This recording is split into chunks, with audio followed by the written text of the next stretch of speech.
argument has broken out in the green room aboard the new Hutton Squadron carrier. Two reformed space pirates are arguing about the colour. Well, I say reformed, what I mean is they've got caught and are now working through a community service order. Really, they're reformed in the same way a McThargoid's tentacle burger is reformed, whatever meat they use in their burgers. Gary Greybeard says it's not really green enough, while Chungledown Jim says just because it's called the green room doesn't mean it has to be green. They both tried to get themselves excused and had forged notes from their mums and everything. Jim may have gone a bit too far by wearing 2 eye patches, but everyone was impressed with Gary's Swiss Army wooden leg, and now he's using it as a mop attachment to do the floor. The room itself is nice, if a bit on the industrial grey side of comfortable, but then it's never been used. The chairs are all set out in neat rows and bolted to the floor.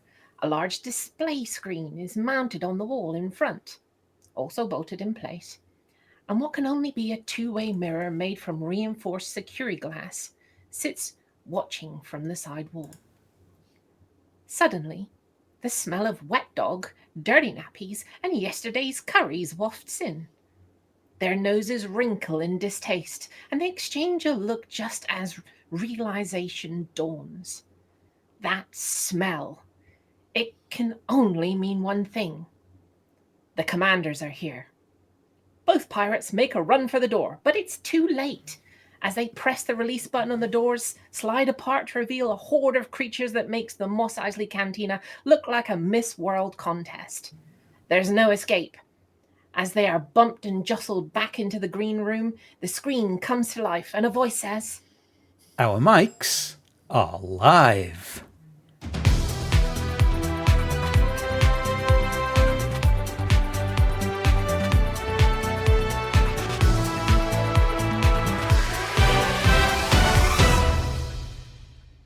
Welcome to tonight's show.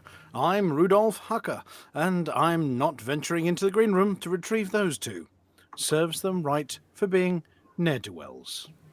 I'm Wilma Fingerdew, and I haven't smelt anything that bad since I accidentally cracked open a sulfur asteroid. I haven't eaten eggs since. I'm Mia Harkness, and I can see a plate of biscuits on that table. I mean, I wouldn't go in there to rescue anyone, but if those are chocolate hobnobs, well... I'm Norma Snookers, and I can't look. I've just had my tea. I'm Mike Rochburns, and I ate all the hobnobs earlier. Those are painted beer mats. They'll never know the difference. Well, I'm Sandy Crevice, and I've diverted all the power I can to the aircon in there. But let me know if that doesn't work, so I'll open the airlock. Well, before that happens, let's get to the headlines. A roundabout route to the docking bay.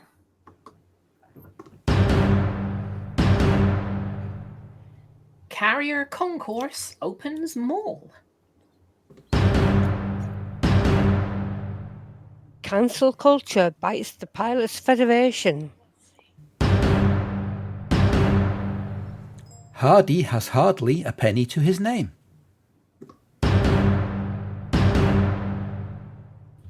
Hutton Cinema Club turns to science to solve popcorn dilemma. Homebrew stress threatens mission success.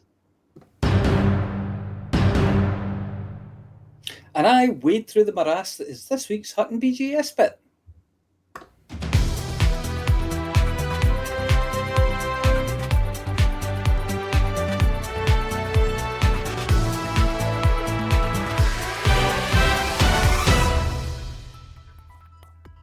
First, this evening, we bring reports with a completely different picture because I'm a complete muppet, and that should be the picture for a later article.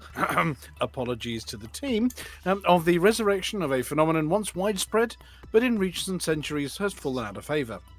No, we don't mean puzzles signposted by strange beacons out there in the galaxy, though they appear to be back too. We mean roundabouts. Whether mighty multi-lane beasts with a rod through the middle, complicated lane management and traffic lights, or simple little painted circular bumps in the road which some vehicular pilots ignore and attempt to use to achieve orbit, the roundabout used to be a traffic flow measure that kept the congested highways and byways of the United Kingdom flowing smoothly. Most of the time. Except when some tit set the phasing on the lights all wrong and defeated the object entirely. They hit peak notoriety when they were upgraded in the year 2025 from simple traffic measures to a combination controversy and art form, with certain gammon-faced twits using them to indicate local xenophobic tendencies, usually when accompanied by the hanging of flags from nearby lampposts, followed by other individuals painting them in nice rainbows or as very flat murals only really visible by drone camera.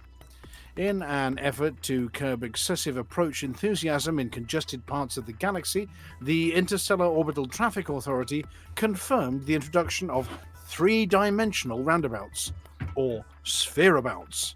The first installations consisted of mini sphereabouts on approach to station exteriors, a repurposed shaped asteroid painted with an arrow to indicate which way round it you should travel before entering or exiting the toast rack. Designed initially to relieve traffic in the toast rack region of busy stations and prevent toast rack wedgies and the inevitable laser light show, it was of limited success. It was all working fine. Said motion flow adjunct Crispin Wigglesworth. Until someone in a T9, low on oxygen and with a broken front canopy, came in rather too hot. Cannoned off the asteroid, which then drifted towards the station, catching two cobras and wedging itself into the mail slot like a big game of space billiards.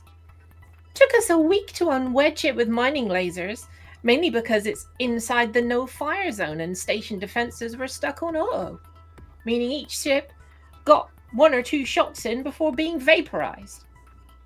Following this, the IOTA, that's the Interstellar Orbital Traffic Authority, moved to a larger scale approach calming method, designating lifeless moons as sphereabouts and painting them in garish colours, intended to make gravity braking easier on approach to stations and reduce the instance of shoops of lame.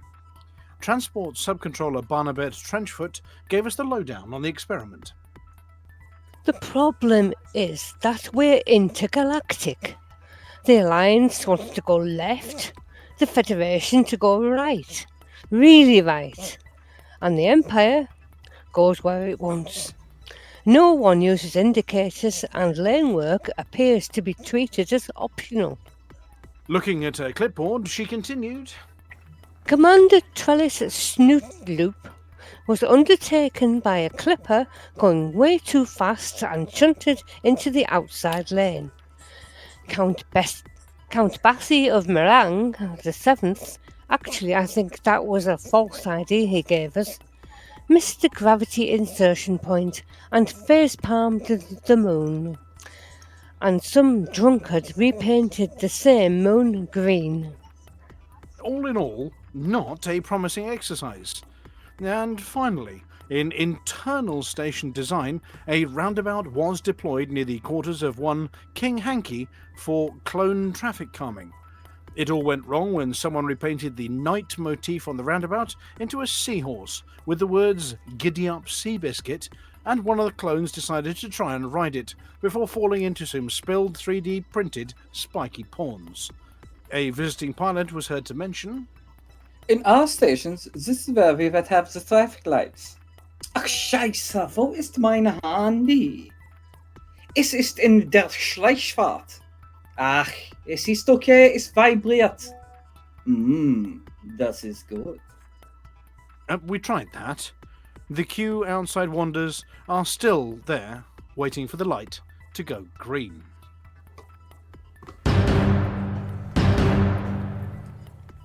After its first week of operation, we are delighted to announce that the Hutton Squadron Carrier, the Alvin's B Ark, has been upgraded to have a functioning shopping concourse for all the teenagers to hang out in. causing a nuisance.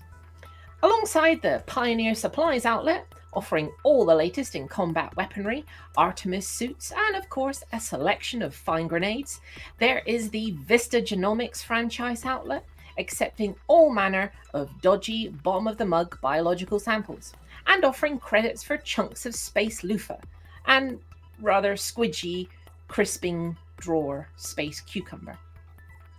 Alongside these, as with most high streets these days, are the obligatory selection of betting shops, second-hand stores, and inexplicably, given that they're outlawed throughout space now, a lot of vape stores.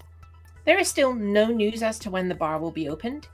Ships patrolling the outside of the carrier have reported seeing a lock-in behind closed doors, though access has not yet been granted to the carrier Commodore Taren 4295, nor any of the Hutton Orbital Radio admin or senior team. Speculation is rife as to whether this lock-in is a pre-opening test, preparation of a particularly important party for someone, or whether the carrier stuff on their off-watch are using it for a bit of R&R from being bossed around. It should be noted that as of yet, the B-Arc has taken no deliveries of beverages, bar snacks, or any of the usual items one would expect in a fully functional bar, though there are reports that the bartender is accepting power regulators and coils of wire in a black market style barter system in return for certain under-the-counter drinks. Commodore Taren, at present fully ensconced in his planning office for the next series of events, has been bemoaning his own coffee machine not yet working, though his hip flask appears to be working double time, filled regularly from an orderly via the cargo hold on his ship. As for what Taren is up to in his ready room, rumours are that he is organising a monthly fight club, where sternly put down with a reminder of the number one rule. The first rule of Hutton Fight Club is... okay, surprisingly it isn't don't talk about Fight Club, as we tried that, and no one except Taren turned up. He won. Actually, it's wear nothing except your flight suit. The number 2 rule, of course, is do it in an anarchy, as apparently commanders knocking 9 bells out of each other in an MMA free-for-all is frowned upon by the authorities. The number 3 rule, last commander standing buys the drinks.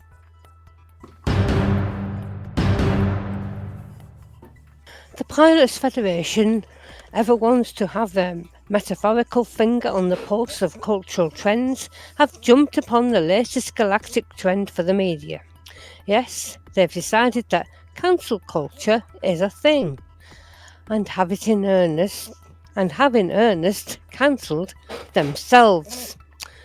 The last Wednesday of the month broadcast, filled with thrill rides, scary reptilian monsters, and of course news about the latest releases, we were expecting a special show filled with Type 11 news, has gone the way of the dodo, which as of yet is just about the only thing that hasn't been resurrected and stuck into one of their theme parks. Investigators headed over to Shinrata to interview the Pilots Federation broadcast team, and we put the following question to them. Is it because Chuck Handgun chucked in his handgun? Amelia! No, that's totally unrelated. Besides, we were better at it than he was, and he did rather hog the limelight, the actual light, most of the end of the sofa, and a large abundance of the oxygen. What about the rumours of a number of Pilots Federation broadcast staff impersonators being arrested after ECM? Not true. They were our stunt doubles, and besides, they weren't arrested. They were eaten by a stuffed bear. Is it because you're freeform, freewheeling kind of broadcasters who won't be constrained by monthly deadlines and indeed would rather give us the news as and when it happens? A bit like Commander Wotherspoon and the Galnet News Digest. No, We're not denying, we're not denying that's the case. And finally, is it because live is hard and you'd rather leave it up to people like Hutton to take the risks associated with being live and instead go for high production values, tailored professional scripts and quality graphics? Those are your words, not ours. They did ask nicely whether Kat could have her wig back and Zach have the beard. But we don't know what box we put them in after the event, and besides, we think that normal look is far more accurate.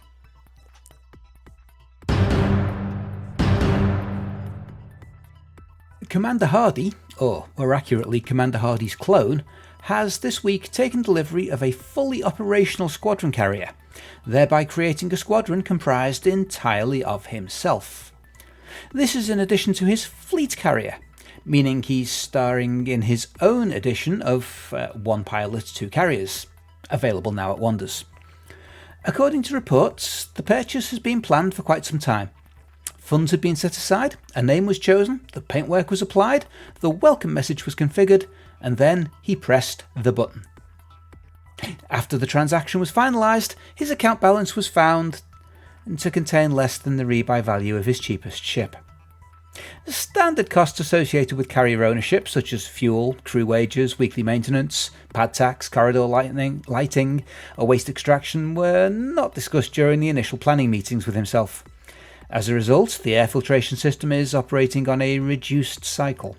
Deck 4 has been closed for refurbishment, the bridge has been set to power saving mode, and it isn't jumping anywhere as he's got no tritium and no way to buy any yet.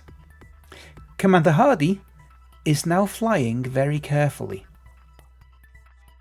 Revenue recovery efforts have begun via exobiology scanning. Suitable organic specimens are being sought.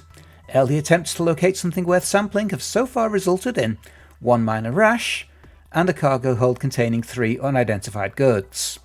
These will be licked if viable, and of course, if emergency rations run out. As the carrier does not include a Vista Genomics out yet, as he currently cannot afford that either, any samples will be sold to someone else's. No one has joined the squadron. There are no scheduled activities, there is no rota, and he can't try the Hutton run due to the risk of losing his ship and ending up owing money to the Don.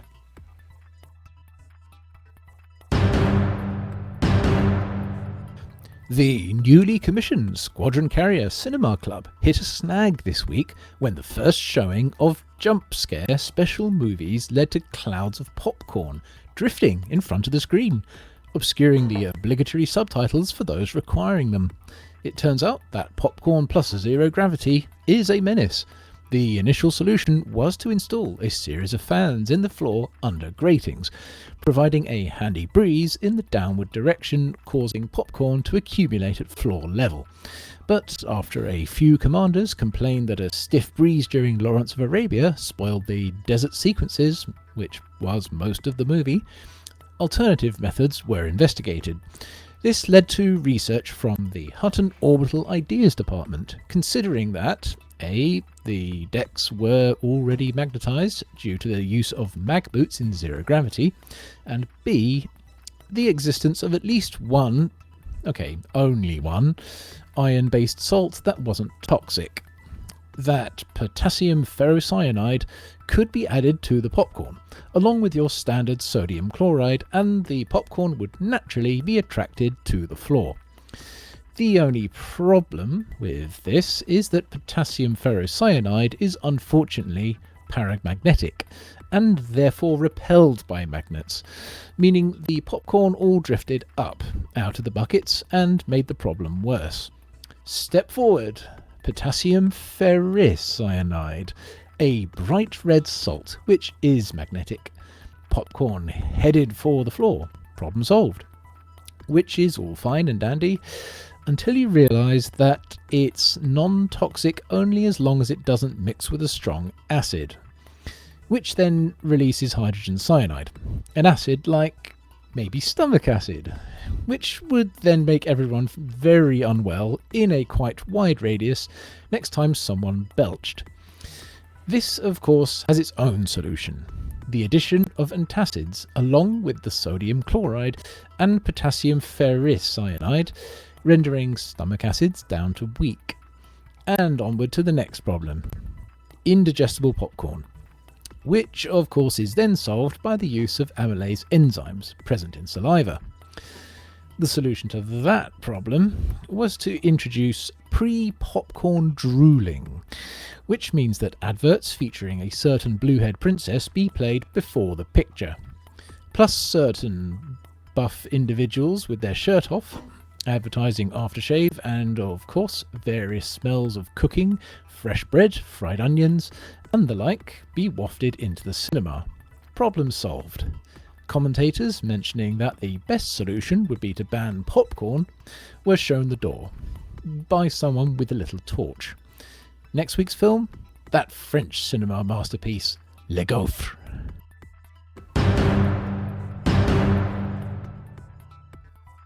A bold team of trailblazers, backed jointly by Hutton Orbital's Science Department and Universal Cartographics, departed on Monday aboard the fleet carrier, the Pig's Pyjamas, bound for a 40,000 light-year voyage into the uncharted black.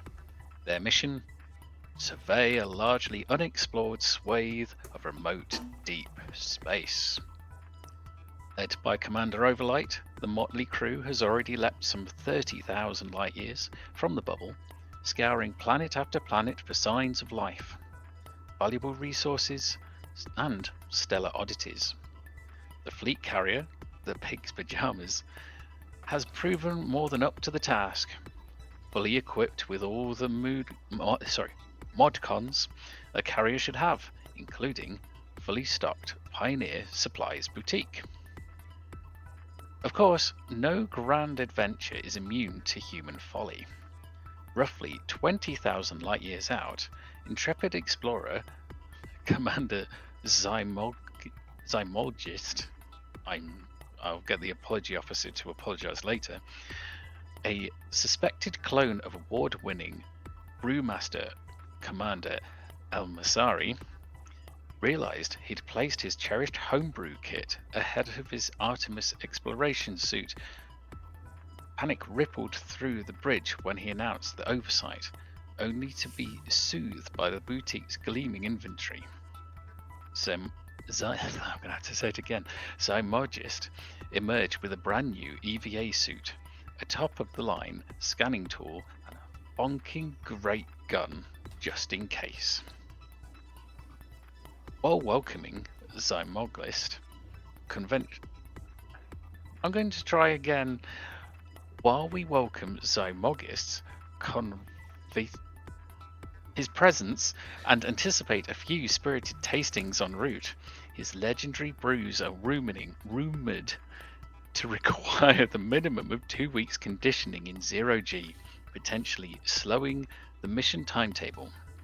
The Pig's Pyjamas crew have been advised to keep their helmets on while sampling. Commander Zymologist's proprietary concoctions include, I'm going to have to really put my teeth in for these ones, Pulsar Pale Ale, Thermal Vent Velvet Porter, Wormhole Wheat Lager, Neutron Nectar Double IPA, Binary Blue Black Stout, Void Voyage Sison. My personal request was denied. Yeah, that's because you're a dirty cider drinker. Mission was expected to last for 4 weeks, but now, who knows?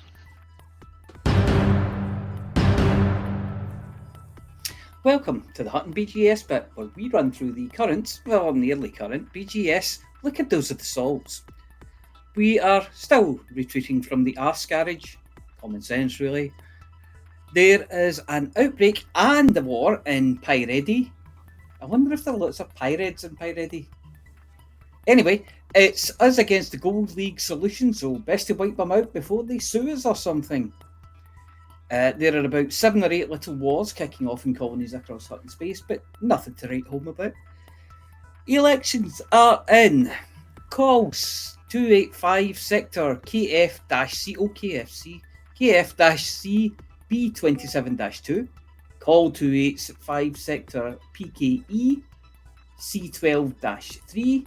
HIP 100014. Struve 2398.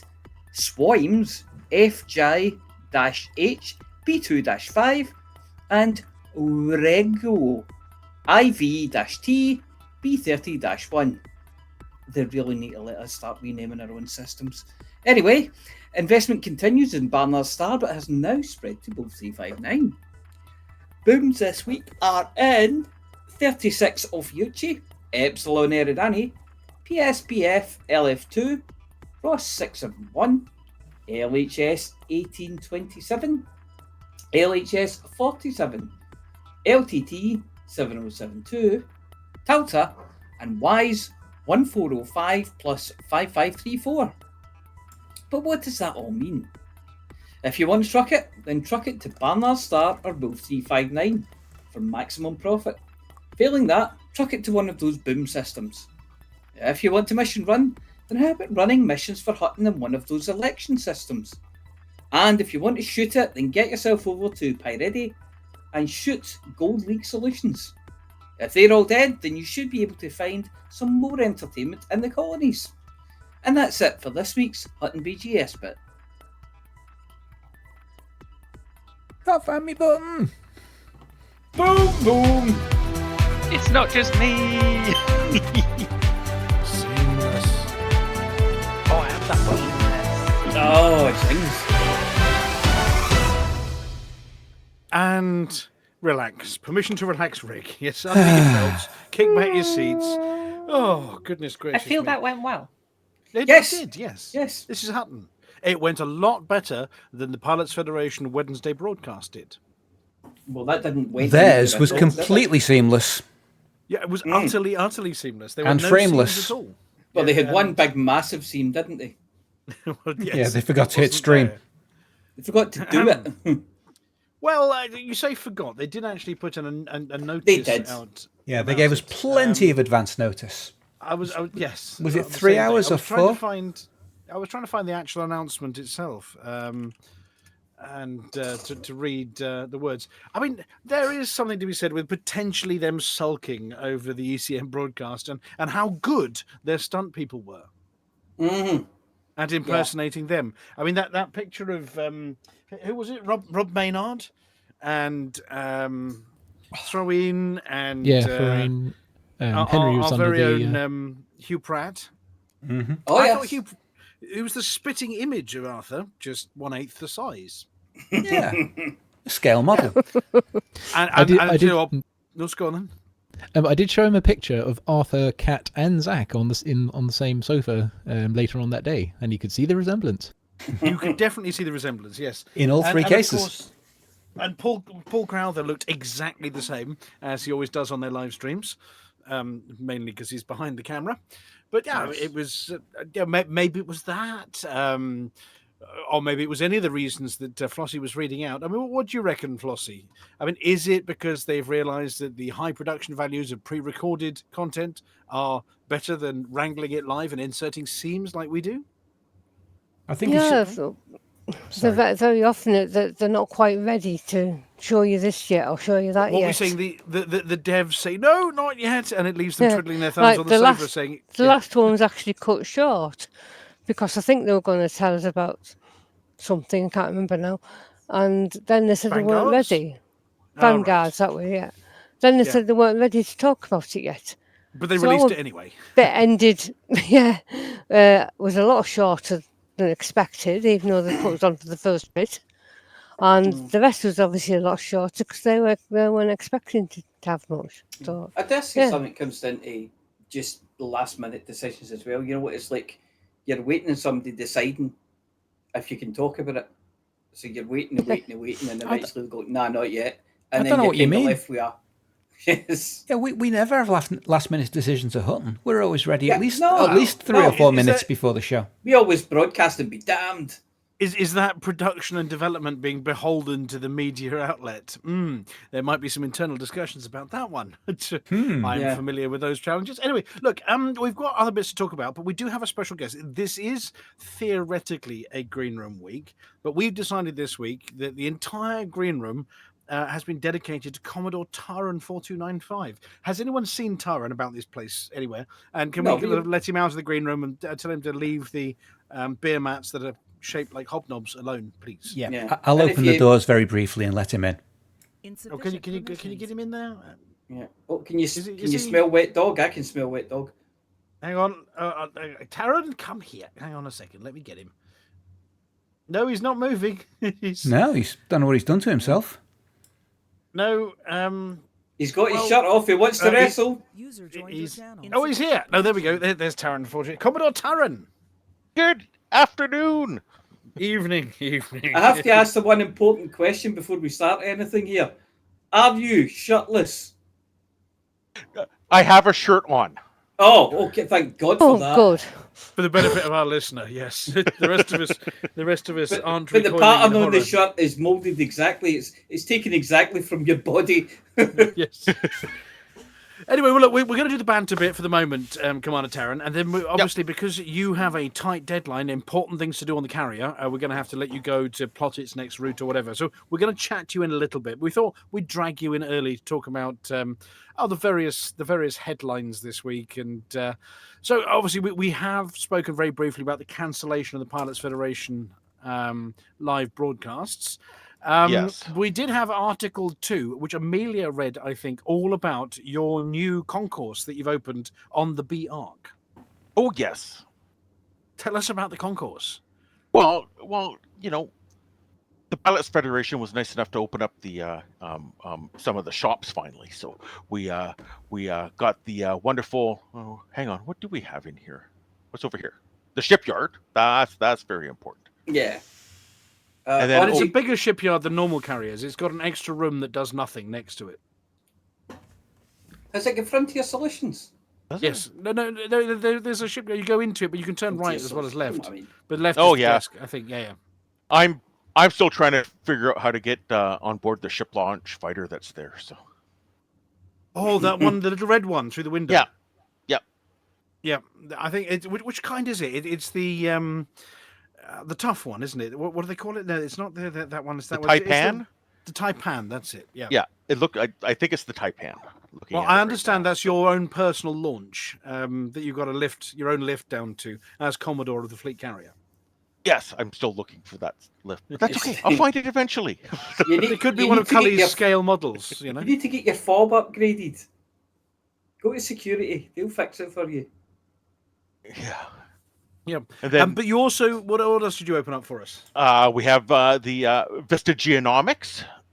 Oh, sciencey. Yes. I always like that force shield that you have to walk through. Yes, Is it a pity it doesn't make a hum noise as you go through it? Yeah. In case anything gets out. Yeah. Or in. Yes. Well. And then we have the Pioneer Supply. Pioneer which Supply. Which is the all important. Do you have any information on what's for sale at the moment in there? Have we got anything special for sale? No. Any upgraded suits or anything? Oh. No. Unfortunately, these on the carriers usually only carry the basic stuff. There's grenades. I have yet to see an upgrade anywhere. Okay. Now, I do notice on the concourse there is one service suspended door. Do you have any inside information as to whether that's the bar or something else that's going to be coming? I mean, we've got no news on that yet. I've tried getting through it with the camera drone, and it doesn't go through it. Yeah, I've tried that too, and I can speculate, but it's just a thought. Can we go to the outside and look in? You can't. It's blocked off. Oh, no. The window is boarded up. No. Yeah. Now, Commander Wotherspoon last week was telling us that he'd found the high security vault aboard the B Arc at the stern of the area that we go to, over in the banking district. The banking district with its own security guards. But I flew outside the B Arc, and if you fly around the back there, you can find the other side of that door. Now, that seems to indicate that the vault opens to space. Can you reassure us that all the money people are putting into the squadron carrier is not just being spaced as you fly along? I think you'll find that's where Taren has got his Type 9 docked. Yes. Yeah, No, with the no, cargo no, bay open. I've upgraded to the Panther Clipper. Oh yeah, because it was too And much you money. park it ASP first. Yes. Okay, well, we've got more questions Easier to loading. ask you about it. The actual activities we're going to be doing with this one. But you've been up to the cinema room and had a look at the Hutton Squadron cinema next to your office. Yes, with all the broken coffee machines that don't work yet. Yeah, not cool, guys. And you have jumped it a couple of times, so we have checked that it's jump capable. Yes, it is. Fantastic. It has the same jump range as a normal carrier, which is good. But being a lot bigger, so Yes. but it uses the same amount of fuel. We understand. It's looking like that with the 3 jumps it's taken so far. Okay, so for the benefit of those of us in here who haven't yet experienced the joys of the Squadron Carrier, obviously we're going to talk about the events later after we've done a few other bits and pieces. But everybody who is a part of the Hutton Truckers Squadron has access to land on it. But we understand there's a bank and there's a shipyard and there are module storage or whatever. Can you just give us the short version of, what things do we get in it that you don't get in your ordinary fleet carrier? So the squadron, the squadron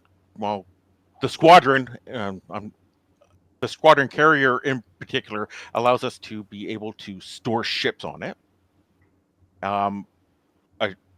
Store is the wrong word. But these aren't just your own ships for your own use, though. You can donate them. Yes, you can donate a ship, and when you donate a ship, anybody can withdraw that ship and kind of claim ownership to it at the moment. Yeah, I did that one because we put I put a couple of Type 9s in. I tried to put a Panther Clipper in, but it's embargoed at the moment because it's not available for ARCs. But it's not available it's ranked credits. Or sorry, something, yes. Yeah, so until it becomes available for credits, it's kind of locked. You can't put it in there. Yeah, but I've got it all ready to go. Right. So in theory, Amelia, if you were to build a spare one of your dream mining ship, you could build one with no engineer. Can you put engineered modules on there, or do they have to be stock? You cannot. It all has to be stock. So a stock mining ship in there as your ideal mining ship, you could donate one to the carrier so that if somebody was to come and join you mining or show you could show them the ropes, you could set them off with their ideal mining ship. Well, ideal for stock, yes. Yes, and same with Volcarius, of course, with a starter Thargoid combat vessel of some sorts. Maybe not Thargoid combat, no, but unengineered. Conceptually, yes, yeah. The trouble with no engineering is that you'll be too hot. Yeah, you can't get it. That's the biggest. Enough. That's the biggest problem, really. Unengineered, with no Guardian tech, no alien tech, no vendor unlock modules. You'll be fine. Yeah, the module. I suppose. Well, the module reinforcements will still be equally valid, but the hull really won't. So yeah. Or maybe one of those sort of frag cannon equipped murder bot things that you may have been aware of in previous years. Certainly, you could strap a bunch of unengineered frag cannons onto something like a Python 2 or a Corsair, or then hand that to someone. It'll do the job in a lower against lower level pirates. Yeah. Okay. Well, so that's what about module storage or module loaning? Is that something, Taren, that we can do there, or is there a store we can sell modules to people? I don't think we can't do modules. We can do commodities, and we can also transfer credits both directly to the squadron bank, but you can also transfer ships, commodities, and personal assets directly to other members as well. Yeah, right. So you don't actually have to put them in the bank and then hope nobody else robs it before somebody else takes it out. You can do direct Hutton Trucker to Hutton Trucker, transactions. Do you have to physically both come to the carrier to do that? No. You do not have to. For commodities, yes. and personal assets, but for ships, no. All right, okay, and for cash, obviously as well. So anybody, Yeah. trying to give them Cash a bit and of a leg ships. up to get their own carrier Yeah. or whatever, we can I help. think with the ships, though, you do get charged to transfer it, don't you? You get charged like a kind of transfer fee. Yeah. That's a But bit like not giving the actually- V5 to somebody else, yes? I don't know what it is over in your part of the world, but the V5 here is a vehicle ownership, proof of ownership Oh, yeah, document. okay. Yes. Okay. Except in regards to the ships, the other person who takes it out owns it at that point. So they own it and they're responsible for all upkeep, rebuys, that kind of thing. They're responsible for it all. They can go engineer it at that point. If they engineer it, they just won't be able to put it back into the bank. They can sell it, which would kind of defeat That's the a bit purpose, but- cheeky. Yeah. Okay. But it's- And how was, obviously the squadron took a little bit of a boost in terms of applications when the squadron carrier arrived and Vanguards arrived. Obviously, we Yes. did clear out a little bit of space, and then obviously the Pilots Federation upped it to 600 rather than 500. Do we know what the current head count is in the squadron? Yes. Yeah, I mean, it was 500, but then we killed some deadwood and ejected a few people. Flossy got a little bit 400? happy with ejector. What? We have 465 in our roster. right 465. So we do have space. In terms of people, therefore, applying to the Hutton Squadron, we do have a sort of a series of rules that we put in. I'm just going to go around the room. That if you were to invent rules that you're going to apply to the Hutton Squadron, you have to adhere to some rules. So, Little Grey, if you had one rule, somebody applying to our squadron had to adhere to it, what would it be? Be cool to each other, isn't it? That is actually Maybe? one of them. Yes, it is. Yeah.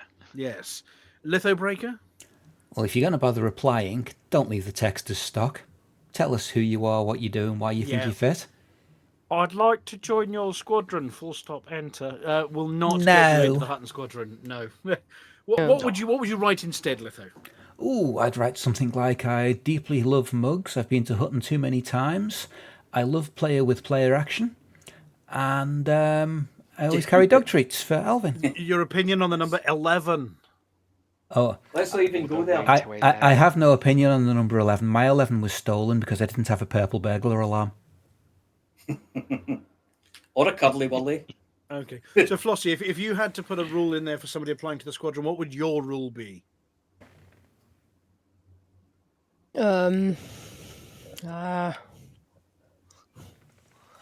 How would you judge somebody's just be suitable to be a good. Hutton trucker? Oh, be cool as well. Okay, be good. Be good. Don't do the apology anything officer? wrong, you'll get kicked. Oh, I would judge people purely on the cakes and biscuits they brought me. Cakes and biscuits, Good good. shout. Yes. How about Amelia? Mustn't be a dick. Don't be a dick. I think that qualifies under the be excellent to each other rule. Okay. Yes, but it's important Volcarius. enough to be worth stressing twice. Yes. Three times even. Yes. Yeah, it's just no seriously. We could stress it again, Don't be really. a dick. Yeah. How about Volcarius? Your conditions on being accepted to the Hutton Squadron. Application must contain the words for the mug. Mug. That's perfectly valid. And then Taren, do you have your own? I mean, obviously we've published some, but do you have your own stipulations? Well, the only stipulation that I kind of have after they've joined is to not be stuck in cubicle 3 detail. They're going to have to make themselves known on our Discord. Yeah, join the Discord, join the Facebook page, take part, because Hutton's all about PWP, or as the Welsh said, poop. But yes, player with player, so you actually have to take part. And we're going to come to the taking part bit in a bit. But before we get to that bit, I think what we'll do is we'll do. Should we do some space news, and then we'll ask Taren about what he's doing with his big carrier, and then we'll go across to the word of the week. That How about sounds like an 14? excellent plan to me. Yeah. Yeah. Okay. Well, I haven't read what the space news is. I'm imagining there's probably a rocket that went boom somewhere in it. But run audio. Gird your ears. When you don't know where to get more space news. space news, space news, space news, space news, space news, space news, space news. I'd forgotten how long that was uncut. Well, that's a thing for wonders, I'm sure. Yes. So the first story kind of, maybe you were looking for something that went bang. Well, it Bang didn't. or 'Cause- boom or This went with a bang, because it didn't go bang. Yeah. Didn't go boom. Didn't break apart. No fireballs. No nothing exciting. Well, apart from the Oh, it stuff that's supposed to did. happen. Well, okay, So, it did go bang technically, but only once it was supposed to. Yeah. SpaceX pulls off a big one. 2, 1. Let's see it. Oh, listen to that bass. That really is a We have liftoff. big effing rocket. Yes. My Vehicle goodness. switching downrange. Moral support for the rocket. Ship ignition. More moral That's a support for the lot of rocket. thrust. Stage separation. Engines So from the this middle was tiny ring. their. Yeah, Let me we get did this right. see So one of they those put their- engines in the middle ring shut down during spaceship. the initial asset. Oh, mute looks on like we this. have hot stage jettison. Yeah, let's kill the noise. Hot stage jettison. I had one of those after a particularly bad curry. But yeah, the two bits came apart where they were meant to, and the big long bottom bit came back down, hovered beautifully Onto above the a ocean. barge? No, over the ocean. There were long no bit? there were no plans to catch Oh, it. yeah. But they came to even though one of the engines didn't reignite, they came down to a perfect hover just above the ocean under complete control, and then shut it down and dropped it in the water where it went boom. Right, Yeah. and then the top bit, which is the bit that's eventually going to carry astronauts and potentially go further. The I mean, top bit- previously, it's sort of gone into a belly flop and Yeah, gone this boom. and this it's gone time to- it yeah. achieved orbital altitude, approximately successfully deployed a bunch of test articles that were kind of sort of fake sky satellites, what they called Yeah. them. The hell Right. is their satellite constellation called? No, they bumped their heads on the way out of the cargo bay, unfortunately. Okay. So they need to look at why that happened. Then they brought it down, as you can see, to a perfect stop, and then they switched off the engines and it went thunk. But they did the And proper boom. nose-up manoeuvre and everything, and it all went beautifully. And there was some amount of burn through on one of the lower fins, That's an amazing thing to see, isn't but it? it was still fully operational and able to land in the expected manner. And this is the So if first they'd time have they've done managed this to- because Yes. sorry, If they'd have put it on a boat, they probably would have been able to catch it. They're not. all those Are they big expecting to- chopsticks. Or are they? Oh, is this a chopstick one? But they put it in the sea Uh, this time. What? the big long bottom bit is chopstick, but they put it in the sea this time because they didn't want to risk the chopsticks. They've proved they can catch it. They've caught it every time they tried, so they're not worried about that. Out of curiosity, the big top bit, how is that supposed to land? Eventually, On a barge, on a landing pad. I think on a landing pad. so is it the lands actual plan. vertical with legs Yeah. like the other ones. Yeah, It comes down the way it did. It comes down on its belly as a lifting body and for braking, and then when it gets close to the ground, it flips nose up, burns, comes to a perfect hover, and touches down gracefully, and doesn't break. and doesn't break. Well, it Can't be does done. break, but doesn't break. Yes, it breaks, but it doesn't break. Okay, well, I mean, I've heard there's some sort of concerns about how slow their project is going, and failure rate has been quite high. So this is quite a milestone for them to actually not fuck it up. Yeah, but For the first to be time. fair, they do iterative all-up testing design. They literally move fast and break things. So it's actually no surprise. I mean, when Falcon Sounds 9 was like being me when I'm busy. yeah, Falcon 9 when it was being designed was doing exactly the same, and there were loads and loads and loads of failed launches. Then there were loads of successful launches and failed landings. And now, earlier this week, they caught, I believe, their 400th Falcon 9 booster. They get better every time they do it because they're watching for what goes wrong so they can fix it in the next iteration. And, Right. and all of these so far, including the one that went up, worked and came back, are on an old design. The next Starship to go up is the next block, the next iteration. So all of the stuff Right. they've been learning off the previous 3, 4, 5 explosions have all been built into the next one from the ground up rather than emergency retrofitting of the bits that didn't quite work right. So it won't explode. Oh, it might explode in a completely different it's way. New. Of course But it's new and exciting ways. Yes, it's like you can solve one problem and then you move on to the next problem. yeah, they'll be making people drool next to avoid the popcorn being indigestible. Mm-hmm. See, we've learned from them. It's iterative design. The science is solid on that one, you know. Okay, so go on. I was just going to say, well, two things. Scroll down the page a little bit. I forget just how big this thing is.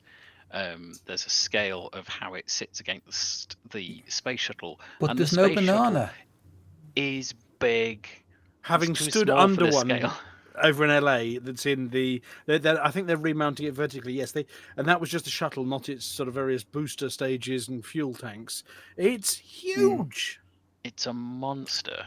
It's and even Falcon bigger than Heavy a is Saturn not- 5. Yeah. It's I just built the Lego scale model of these them things once, is- and it's big. Yeah. And this is bigger. Bigger. Yes. Biglier. Yes. Yeah, we the, don't. The idea of no. iterative development, you've got to be very careful with it because otherwise you kind of build. Well, I'll just work around this problem, and then you end up sort of building around this problem, Orange and then you have snakes to build everywhere. around it another way, and you end up with this really sort of hobbled together thing when you could have actually just made it properly in the first place. I suppose as well yeah, when you look at the space shuttle and the kind of the big booster section with the huge fuel tank in the middle, the shuttle is fixed onto the side of that. If you pop the shuttle on the top of that, like they've done with Starship, it would be a good bit bigger. You know what I mean? It would it'd make up a lot of that gap. Comes out about the height of the Block 1 SLS, give or take. Yeah. Give or take. But yeah, Okay, so the next big one. funky rocket. Who's been visiting China to buy things? Oh, everybody.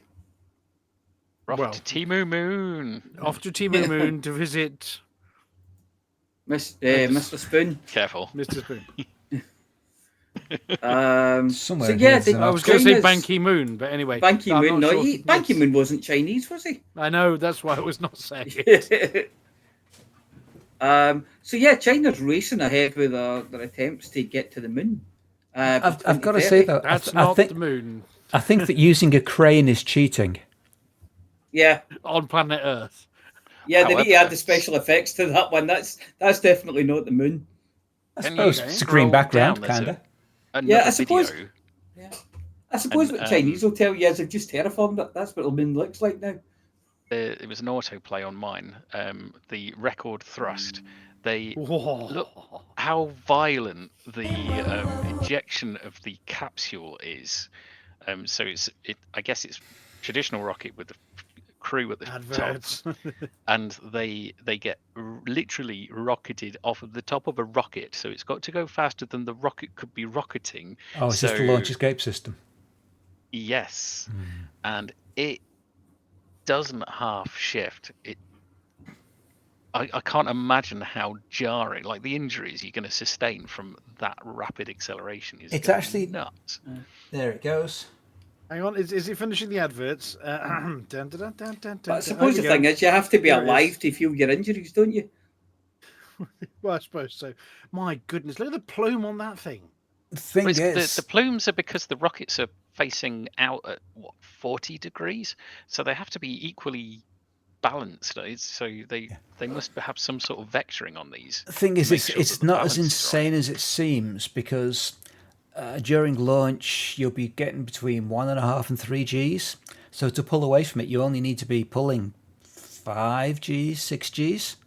Yeah. So it's actually no worse than a tight bend on a fighter pilot for a fighter pilot. So. But a tight bend on a But they are meant to land upright. I will say that. We will swabble, a tight turn on a fighter aircraft, though, you never go straight to 5G. You have a slight build up. That's instant. Look at the acceleration on that. What? I think the technical term for that is yeet. Yeet is into space. Yote? Is it yote?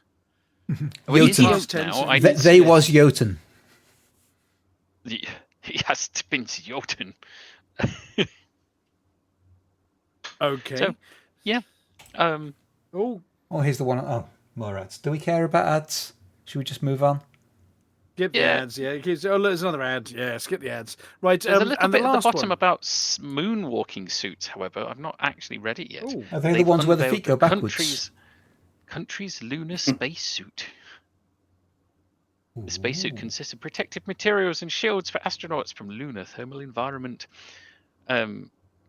Pervasive lunar dust, yes.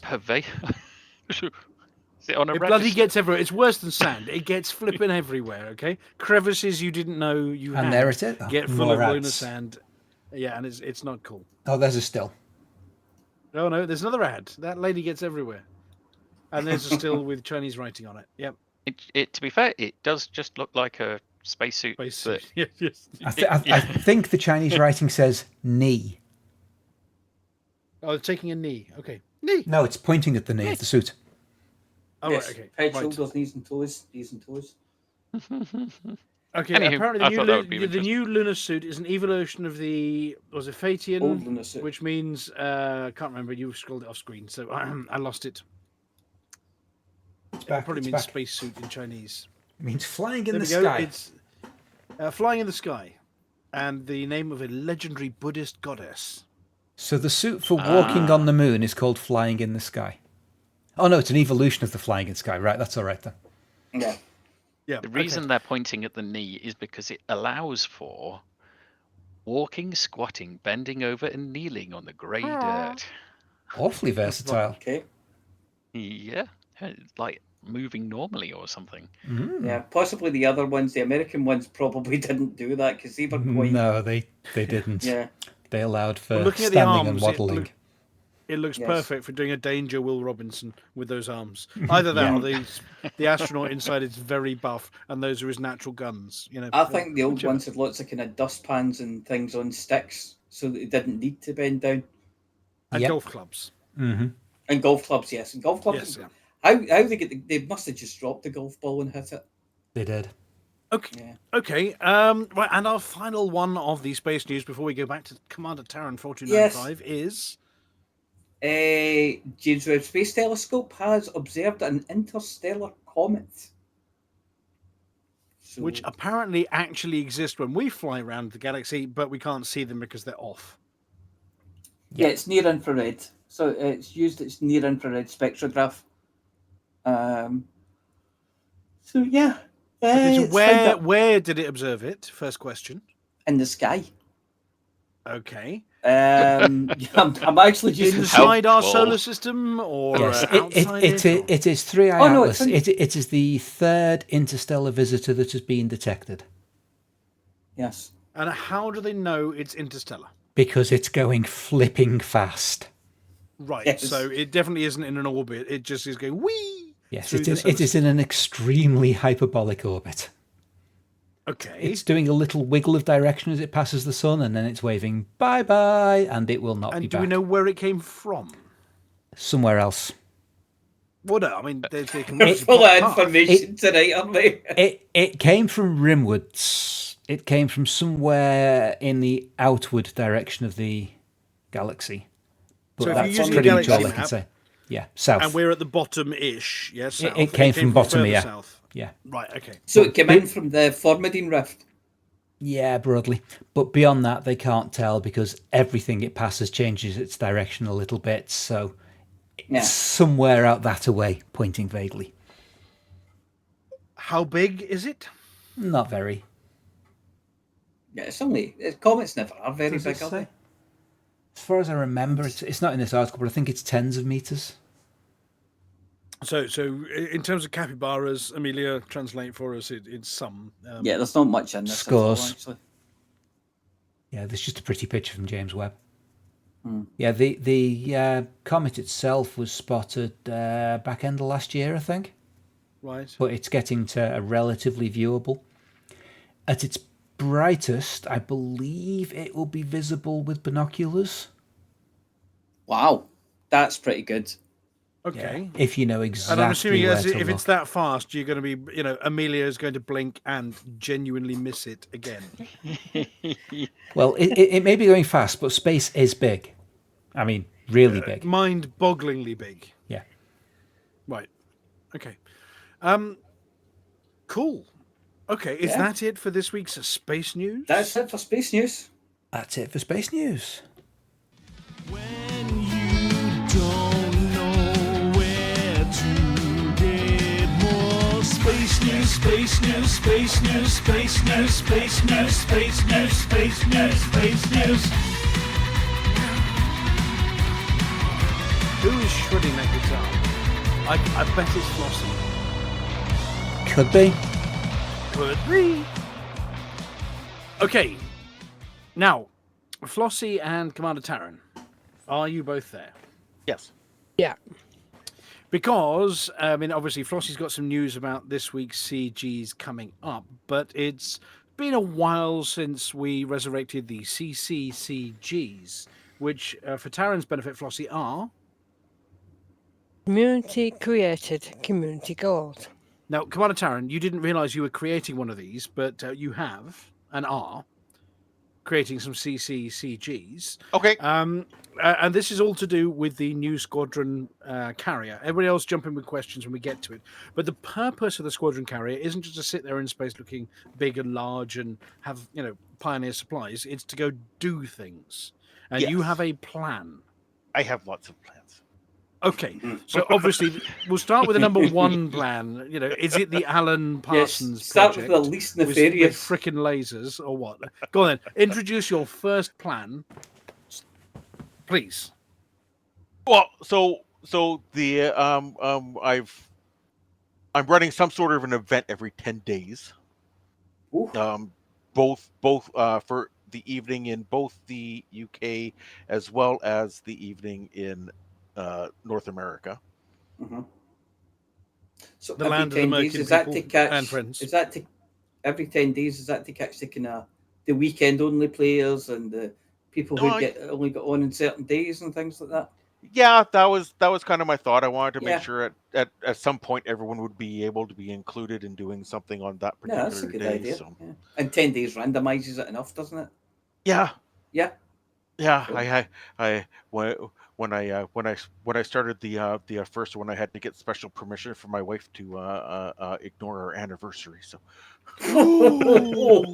Right. Oh, now that's commitment. Yeah. Okay. It worked out fine. She made other plans already anyway. Oh no way!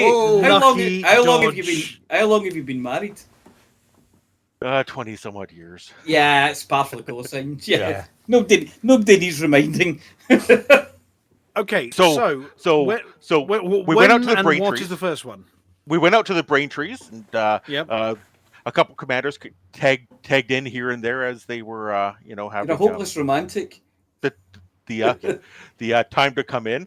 We're not going to talk about the follies. No, I know I'm going to have to talk about the follies. So my first attempt at landing didn't go very well. Apparently, I found the down thruster and fast travel back to the carrier. The second attempt went a lot better. I actually landed on the ground, and then I went to I went to deploy my SRVs, and then didn't even have an SRV bay. So okay. Amelia. Yes. That attempt was. Sorry, say again. That attempt was. Insert the word.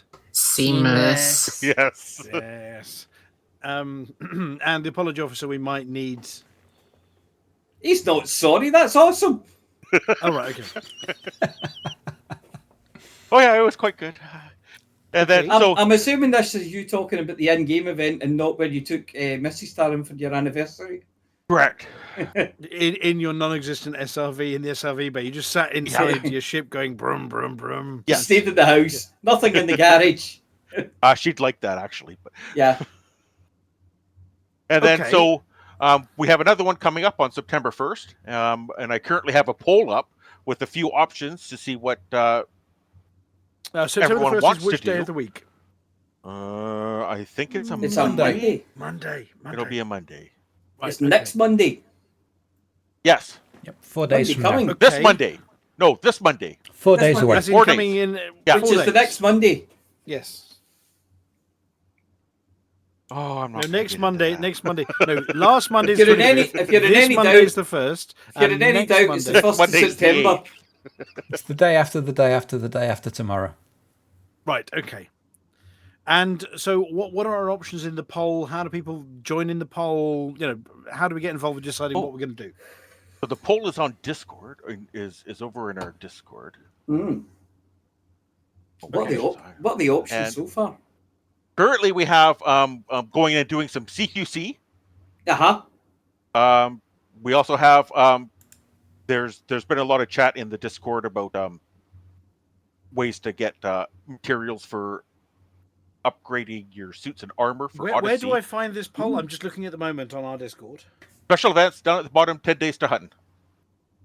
Special events down at the bottom. Hang on, I'm trying to find it. Admin, community, colonization, voice, BGS briefings, hot carriers. I'm trying to find it. Special events. Oh, we need to move that one up. Shall I move that one up the top for you? Yeah, we could. Yeah. Far. Okay, it's moving. It's moving. It's Flossy. It's not moving. Oh no, you There it moved it. is. It's up in screenshots now. It's not great. It's in the BGS now. It's moved. BGS. There we go. It's near the Space News. It's coming up the top. It's next to the Greasy Spoon There we Cafe go. now. There we go. So and then the other one is a demolition derby where we're gonna all tank some Type 6s and crash into each other. Okay, so our options are CQC on the Monday, Odyssey material gathering on a Monday, or demolition derby, hull tank a Type 6. There are currently some votes coming in. I'm going to vote in this one. Here we go. I've just voted. There we go. We haven't done CQC in ages. No, and as I was putting together my 20 some odd list of different activities from various people who managed to submit them to me, one of them is I have found that there's actually a permitted system that you have to reach prestige or something in CQC in order to be able to access it. Ooh, okay. There are Really? votes coming in already. Look, it's moving. Demolition Derby has taken the lead. CQC in second, and Odyssey Material Gathering. One person cares about that. There we go. So the CQC doesn't require the carrier, but it's a good place to meet and assemble Launch before from. we do the thing. Yeah. We used to do a lot of CQC in Hotbox, and it was a riot every time. It was just so funny. What sort of times are you looking at on Monday for those that want to do it? So it is going to be 7 p.m. in the UK. Yep. Will be the first one, and the evening one for North America is going to be 7 p.m. Pacific. Oh, so that's 10 Eastern. Okay.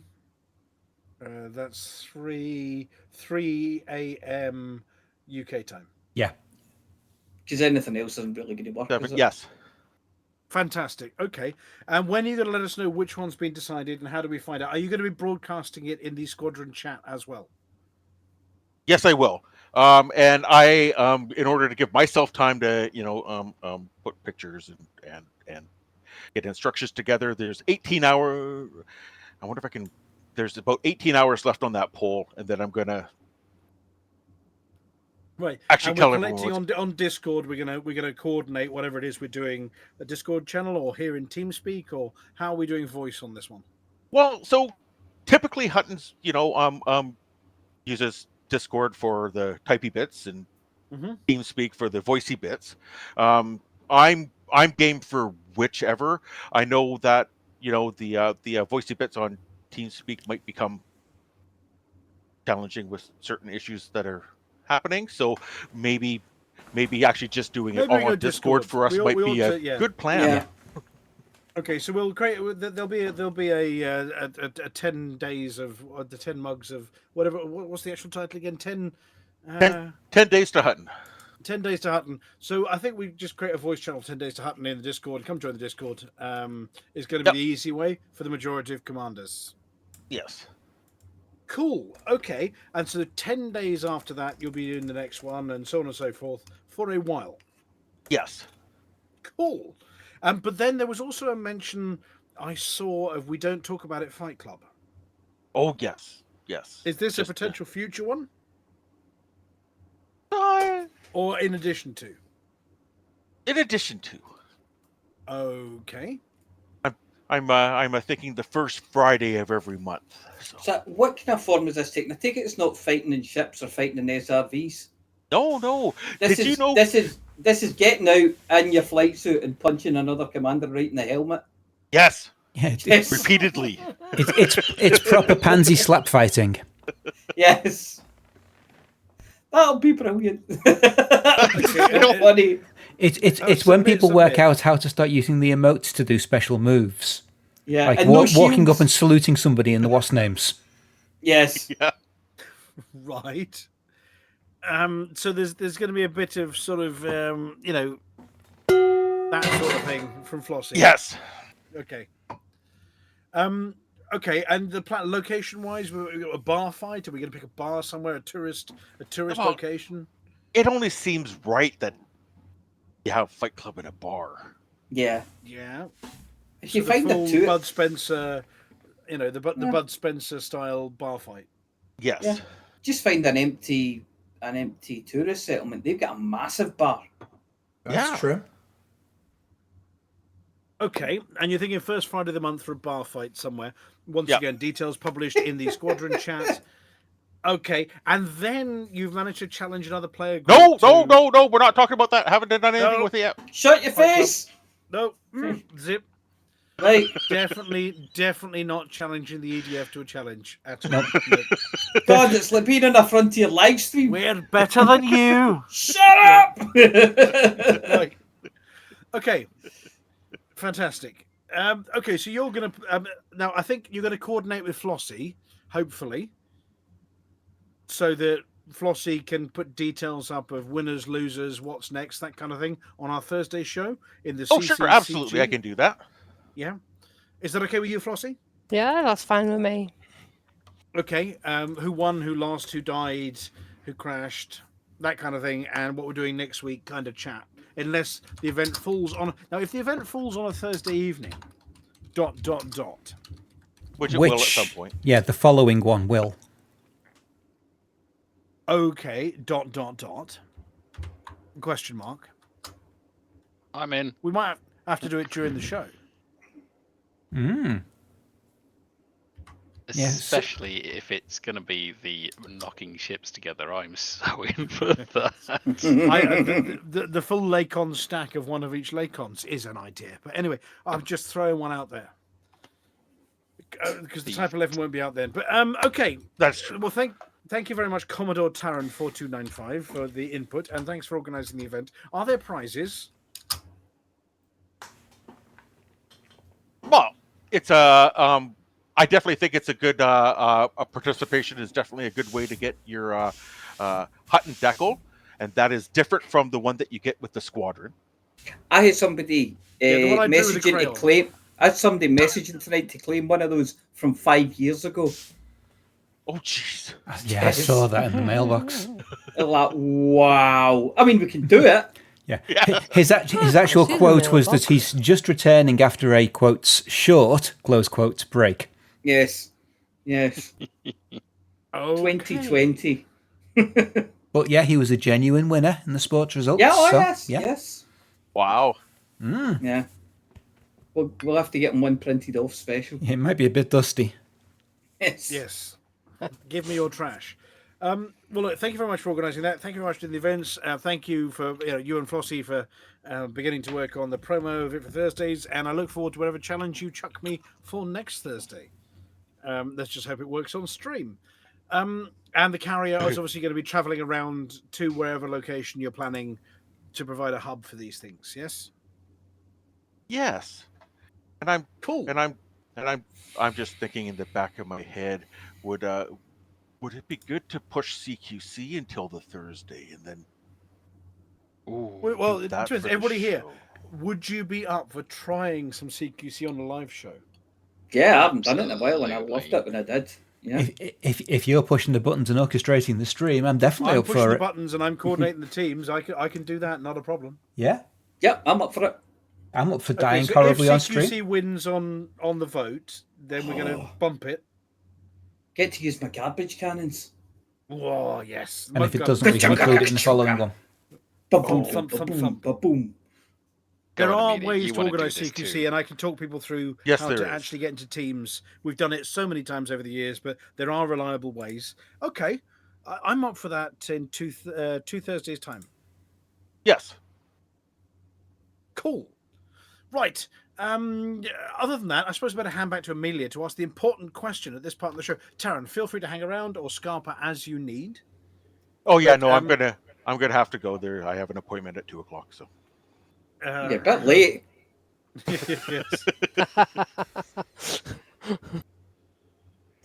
Do we have a word of the week?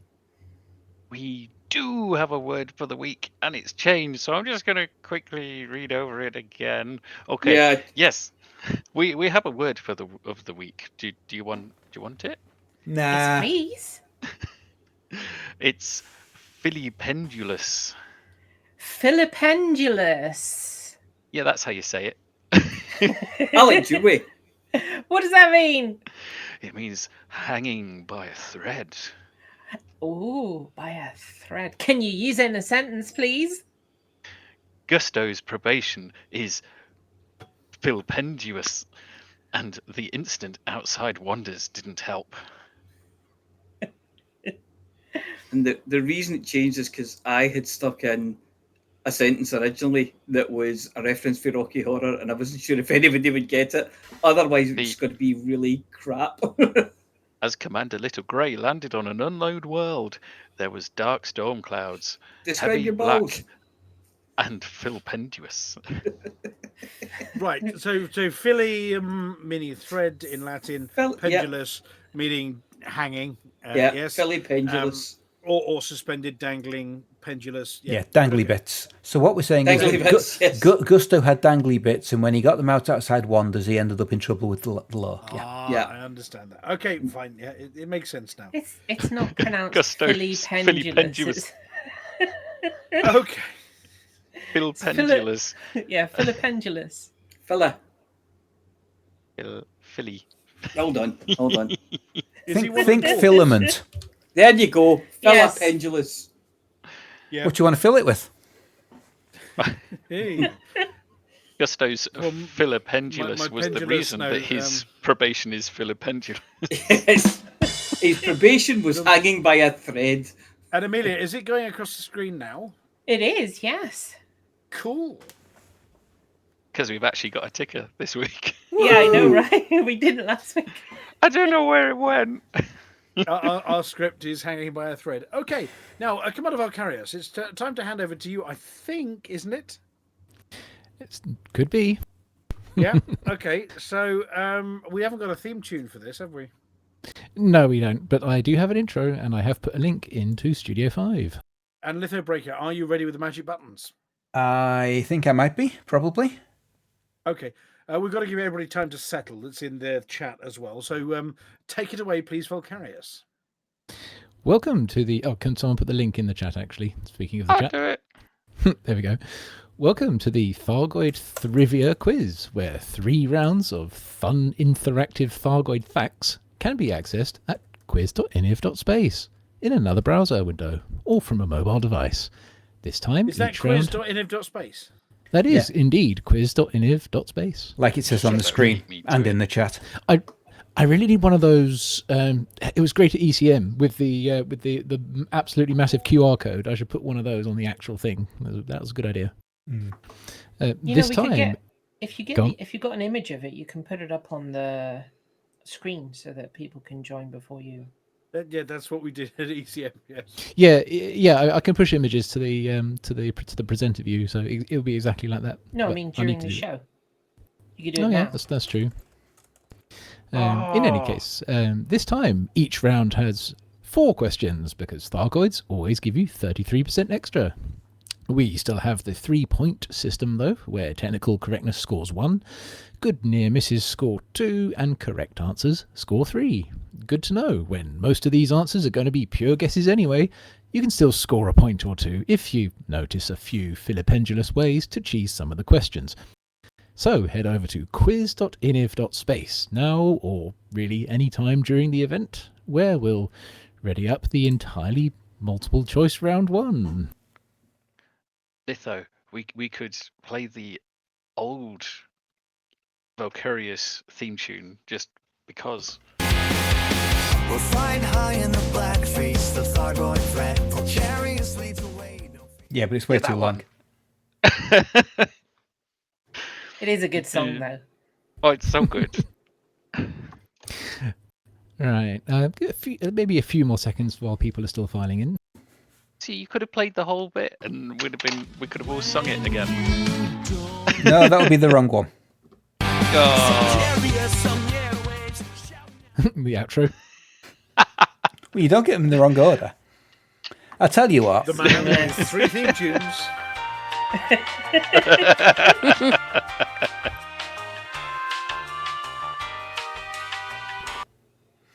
I'm trying very hard to be impressed. It's rather difficult with so little to work with, but I keep hoping. I'm sorry. You can keep hoping, but it isn't going to happen. Put it in the burger for the vegans. So, which of those... Eventually he'll find the button that actually introduces round 1. Or let me do it. I don't have a button to do that. That's waiting I on recommend spending no time here at all. Okay. We'll let you do the buttons. That could be wise. Right. Round 1, which is all about the Titans over the course of the Second War. Hopefully I've got the right thing. Question 1. Did that work? Yeah. Which Thargoid Titan was the first to explode? These are multiple choice, so you've got Cassio, Hadad, Indra, Lygong, Oya, Raijin, Taranis, or Thor. Remind me where these names come from. They're all storm gods from various different cultures and different parts of history and places and such. Oh, no, not these assholes. Because basically the Titans were just full of hot air. Are the carcasses still floating about? They are, yes. And they're still marked with little Thargoid Titan markers on the galaxy map. I think I remember this one. I think. Right, do a 10-second. Have you got that? There we go. That would have been a really good one to have at ECM, wouldn't it? Probably would have got us a copyright strike, though. Question 2. Which Thargoid Titan reached the largest number of controlled systems? That's simultaneously, and that's full control, not just alert or invasion. Controlled systems? Yes, so over the course of the Second War, simultaneous control systems, the largest number of them. Given this is multiple choice, people don't need very long for this. Detonation in 10 seconds. You are an impatient man. If you know, answer it. If you don't know, guess it. And no Googling. Google's for noodles. Question 3. Which Thargoid Titan deployed farthest within its star system? That's within the system as opposed to the nearest star. So how the farthest by the amount of distance you need to fly in Super Cruise. So farthest out rather than farthest in.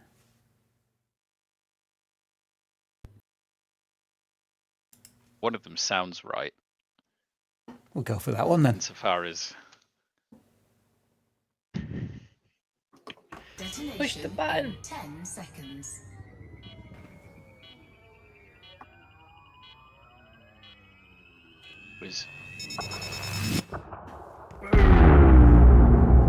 It was very long away.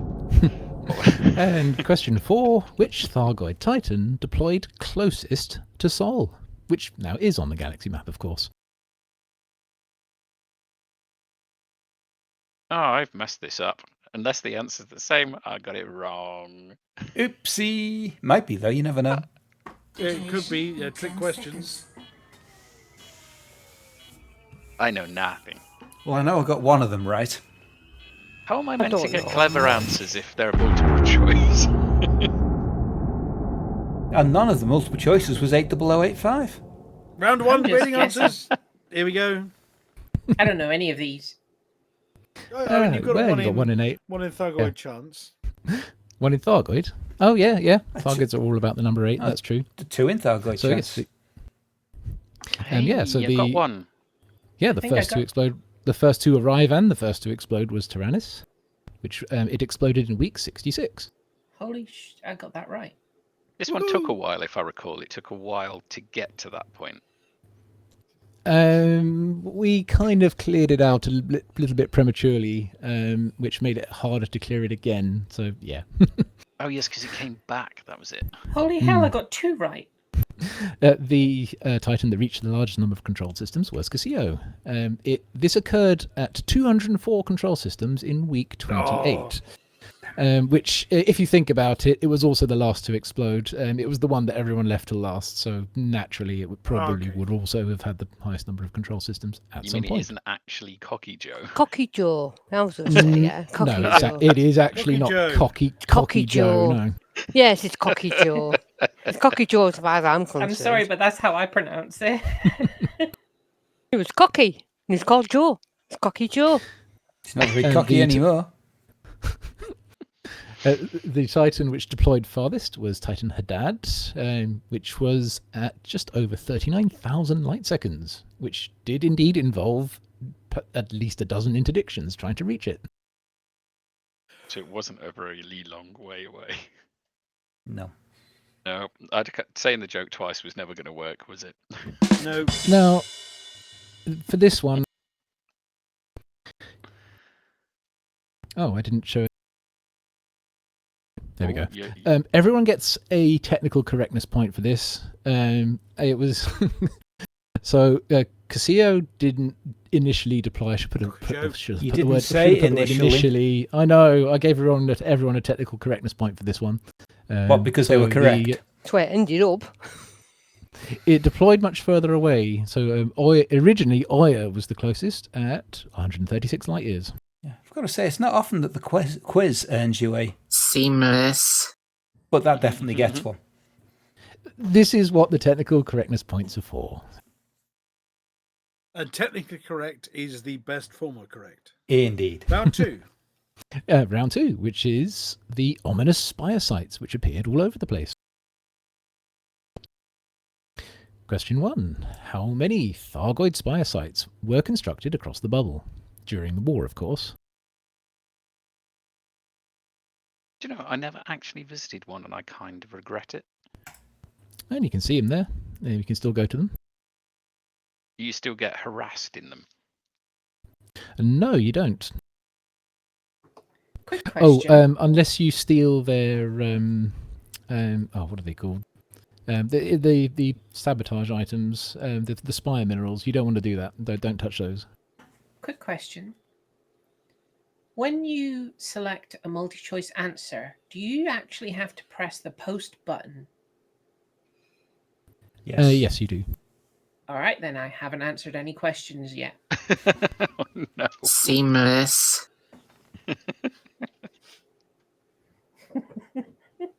Do the sound? The sound again. Sorry. Oh.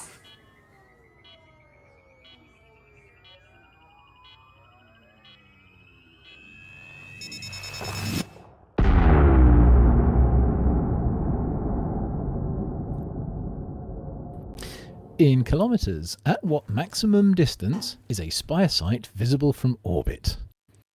That's the actual physical spires. The glowing cloud can be seen from megameters away, but this is for the actual spire structures, the distance in kilometers from which you can see it, as in the picture. So, just for Amelia's sake, you need to type in a number and then press the post button. Yeah, I got that. Thanks. Good. Detonation in 10 seconds. Little, you need to There's stop something stupid mansplaining. like 5 kilometres tall. Amelia, mansplaining is when a man tells you something you already She considers me a man. Woohoo! Which corrosive item can be gathered from the scenery around the spire sites? Again, multiple choice. Your choices should be bone fragments, caustic tissue sample, coral sap, cyst specimen, organ sample, Thargoid probe, Thargoid resin, Thargoid sensor. Oh, wait, I thought I got rid of Thargoid probe. Oh well. And Titan drive component. Well, we know it's not Thargoid probe. Oh, I don't know. There's been one other answer that wasn't the answer, so... Detonation in 10 seconds.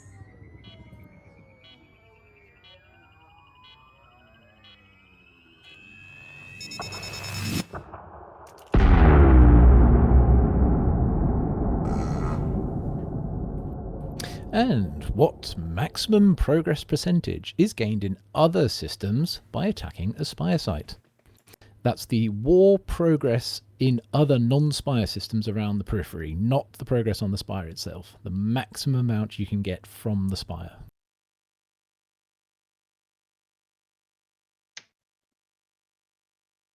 Dead meet enough time to type 80,085?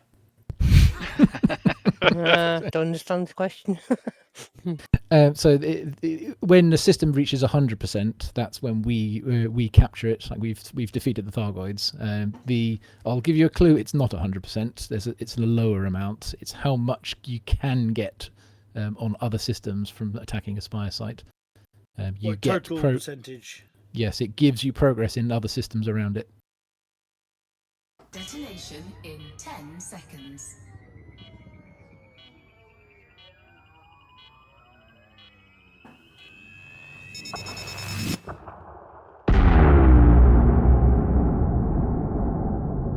Brainy answers. Dun, dun, dun, dun, dun. There are 45 spire sites. I think someone might have looked that one up on the internet, like at the last moment. I did give a point to 50. That was actually quite close. But yeah, there were 45. Not 80,085. Yeah, not 80,085. It's 390 kilometers. So no one got like within 10%, but I did give a point to the closest one because that actually was fairly close. It was me. I got it. It was 359 because I well guessed. Punched numbers. Is that facepalm on the numpad? Yes. No, actually, there was a level of thought to it. I was trying to think when you come into orbital cruise and then when you drop into glide and remembering the larger ports. I was trying to visually think, what does Dracker say? And it was like, yeah, I see it at about 300, 400, something like that. So I was if you were using that picture from the question, that probably is not a bad guess. That picture isn't from the maximum distance. It's a little bit closer than that, but yeah. Then we had the corrosive item is coral sap, which appears on little tree things. The tissue sample is from the caustic generators, which are floating around a maelstrom cloud. Cyst specimens are from dead titans. And Thargoid sensors you can just find on the ground by crashed Thargoids, or you can loot them from an Orthrus. I got it right. Yay! And the progress percentage is 85%, which 80.085 wasn't bad and gains a point. Finally! 80,085 is the right answer. 80.085 is the right answer. Well done. Yes, it gains for peripheral progress on the systems. It gains one peripheral point. And finally, the round 3 is about Thargoid interceptors.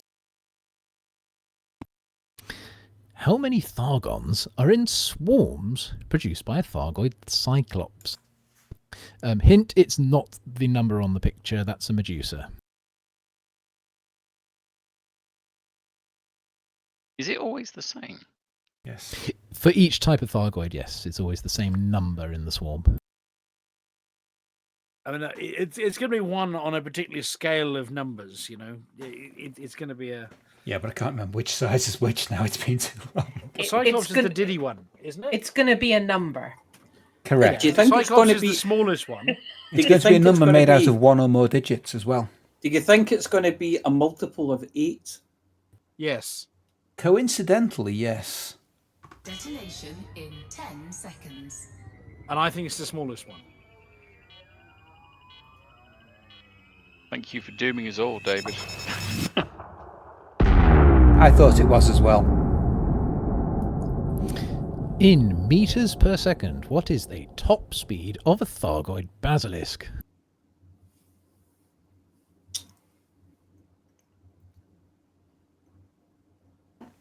The basilisk is the third. It's the second biggest? one. No, second one biggest. Yeah. These are actually in order, so it's a question about the small one, then the next one, and so on. And this is it catches up with you regardless. Okay. Well, if you can still reverse tank one of these ones, I think. You can, yeah. Well, if they have high speed, but they don't have so much acceleration, so you can kind of yo-yo them about, even if you've got lower than their speed. Right. Detonation in 10 seconds.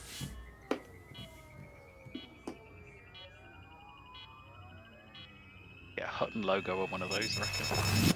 I was trying to work out what my boost speed was when I was reverse tanking the damn thing. Yeah. How many hearts are in a Thargoid Medusa?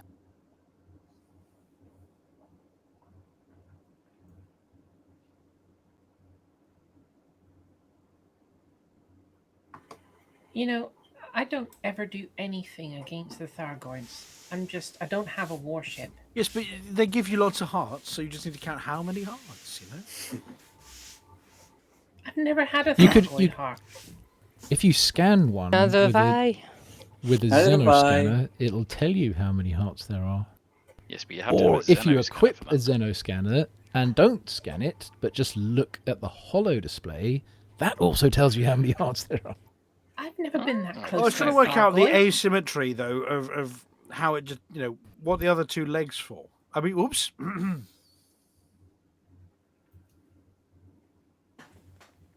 you want to press the yeah? 10 seconds. No hints here. I could tell you what the extra legs are for, but not on the radio. Reproduction and defecation. And finally, in credits, how much is the combat bond for destroying a Thargoid Hydra?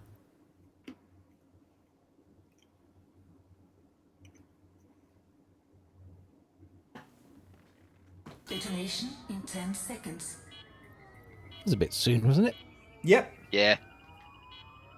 Again, if you don't know, you're not going to work it out, so...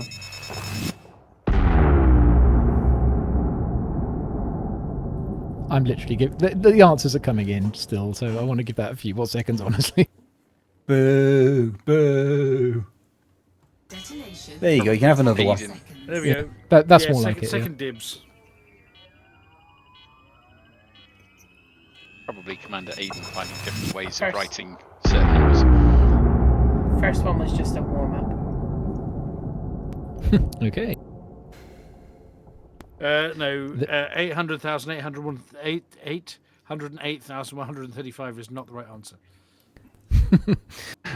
There are 32 Thargons in a Cyclops swarm. It also goes up in units of 32 from there. Yes. 30 was close enough. That was within the 10%. So. Yes, it's 530 for the Basilisk. 450 is all the others are the 450. Oh, do we get a point, all of us who got the 500 though? Yeah, you should be within 10% again. Yeah. Did I put 10% on that one? Oh, you did, yes. Nope. Oh, yeah. All of us who got 500 should have been approximately. Yeah. I mean, whoever get the 540 is definitely bonus point territory, but 500 is definitely close enough. Woohoo! There we go. Have some points for 500. I spent ages working out what MS could be otherwise. The Medusa has 6 hearts. Plus 1 for reproduction, 1 for defecation. Yep. Yeah, 8. The Hydra goes up to 8. Basilisk is 5, and the Cyclops is 4. I'm not cool. I went the wrong way. They had fewer hearts than they had arms. That was it. I thought they had an extra one in the middle for some reason. And a Hydra is worth 60 million credits. Not just over 8 million credits.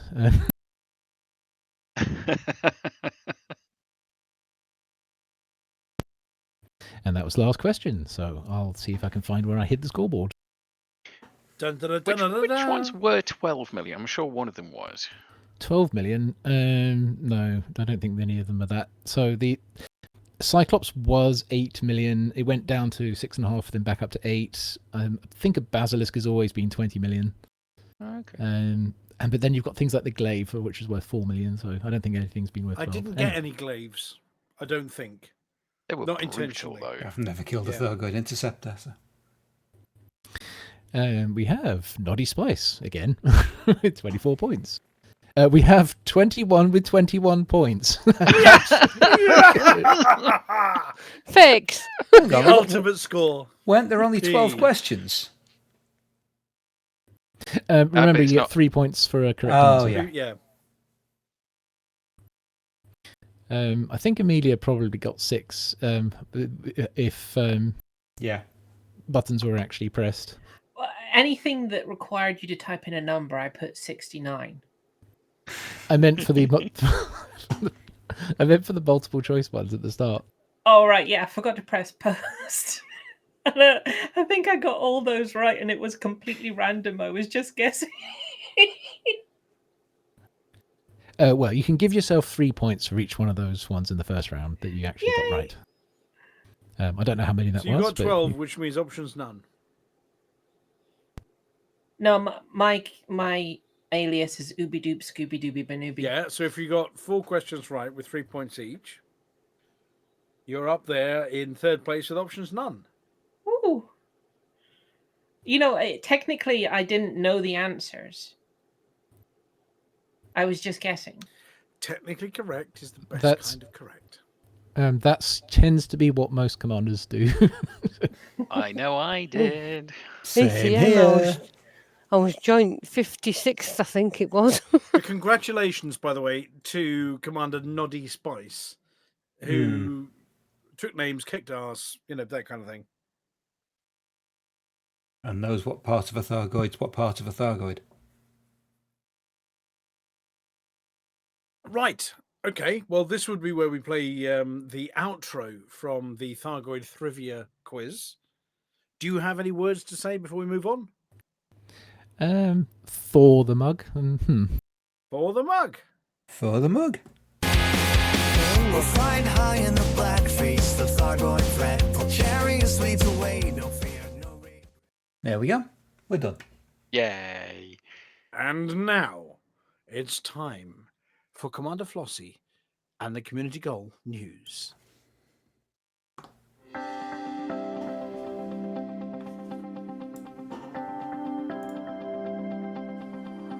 It's Flossy. It's Flossy. It's Flossy. It's Flossy. And the community goes.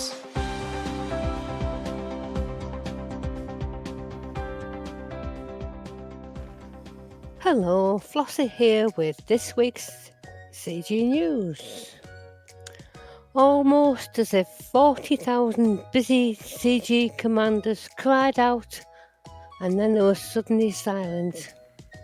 There are no CGs this week. Flossy told you what to do. We demand the other song. CGs this week, what can I say? Flossy's got no tasks, no work, no play. The galaxy's calm, no goals in sight. Just sit back and relax, everything's alright. No hauling, no fighting, no tasks to do. Flossy's got no news, it's all up to you. So grab a mug of gin, or maybe 2. This week is quiet, no CGs for you. No calls for trucks, no missions to bring. Not a single thing, not a single ping. The stars are quiet, the stations too. Guess it's time to chill, nothing's on cue. No hauling, no fighting, no tasks to do. Flossy's got no news, it's all up to you.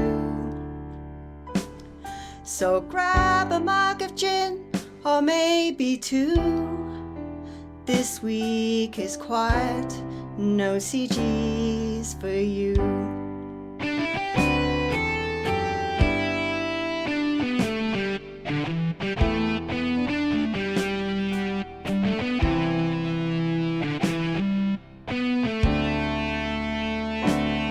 No calls for trucks, no missions to bring. Not a single thing, not a single ping. The stars are quiet, the stations too. Guess it's time to chill, nothing's on cue. No hauling, no fighting, no tasks to do. Flossy's got no news, it's all up to you. So grab a mug of gin, or maybe two. This week is quiet, no CGs for you.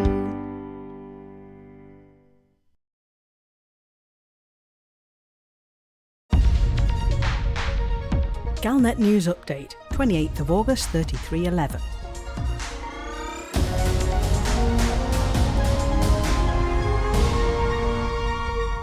A mysterious and at time of writing undeciphered message has been discovered in the Jung Kurara system.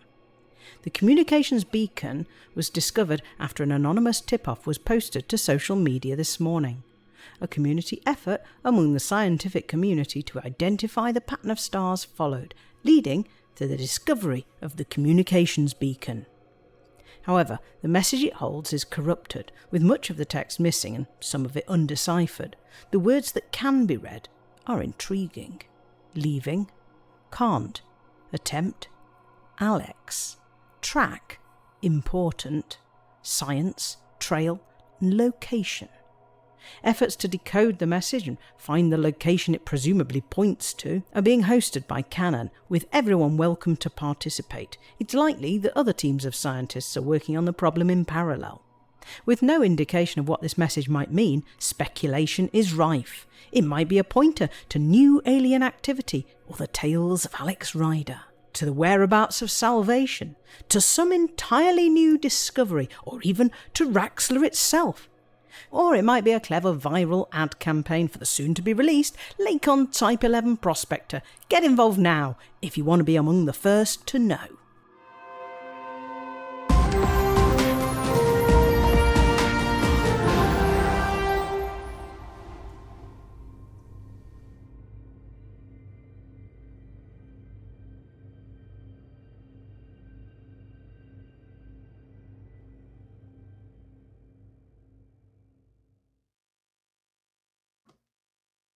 Ooh.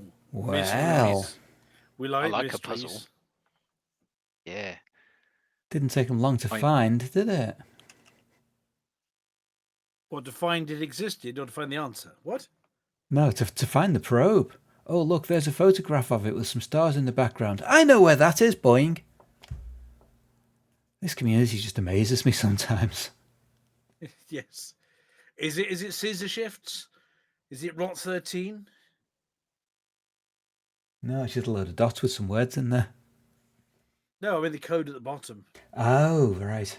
Possibly. It's not the old good old fashioned brain fuck that we used when we messaged Dav back in the day. Don't remember that one. Can I just say I love the term brain fuck? It's a great language. Yep. But no, we sent him his own dog tags, but instead of in English, we encoded it. Oh, God. What did we put on them?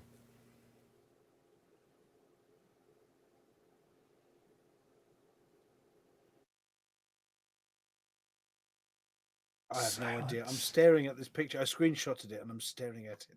Ah. Yeah, I should have done So that. I wonder. It almost looks like a decal code. Maybe it is. Somebody type it and try and claim it. Who's typing fastest? I can't remember how to do it. Nor can I. Oh, I'm just going There's definitely some to words in try, there and some coordinates and the. Oh, has he come back? There we go. I can get it on screen. You can. Hang on a sec. 010 star 100%. Is it coordinates? 010.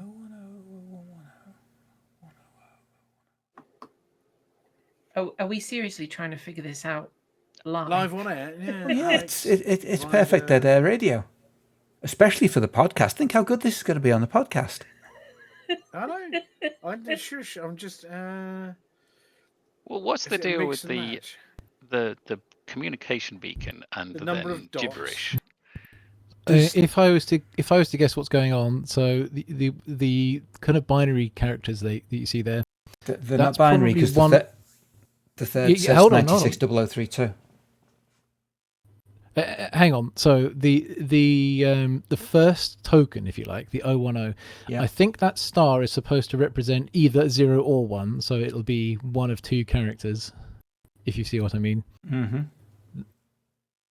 And you're supposed to try them both in some way. A wild or card. The 96.0032 at the end there, that just looks like a coordinate. And the 58.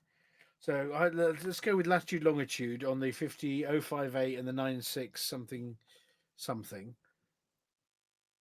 Latitude longitude.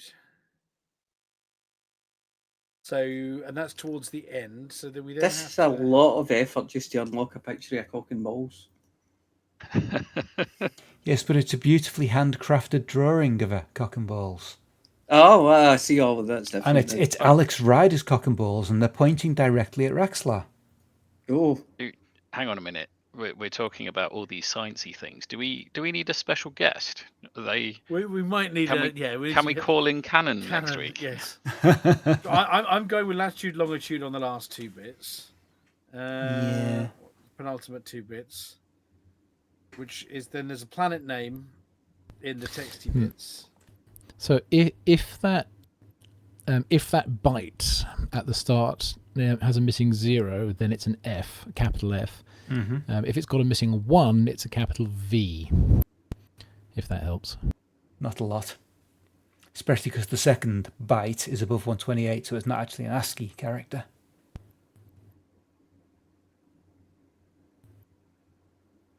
Whoa. And it's... the letters are too high for it to be hex as well, aren't they? Mm-hmm.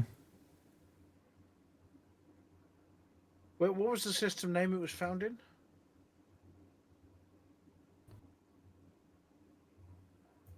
I don't know. I can scrub through the video, but that might take a while. The other piece that nobody's commented on is the name of the beacon. Yeah.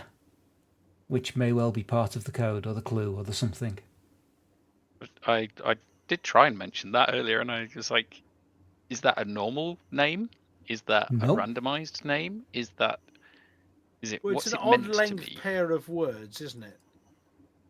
What typically do those communication beacons have there? Like, if it was the navigation beacon, what would it say? Could you use that as a reference to work out or decode that first part of the... You can if you find something that you know, what can you work out, if that makes sense? I'm thinking Enigma machine type level.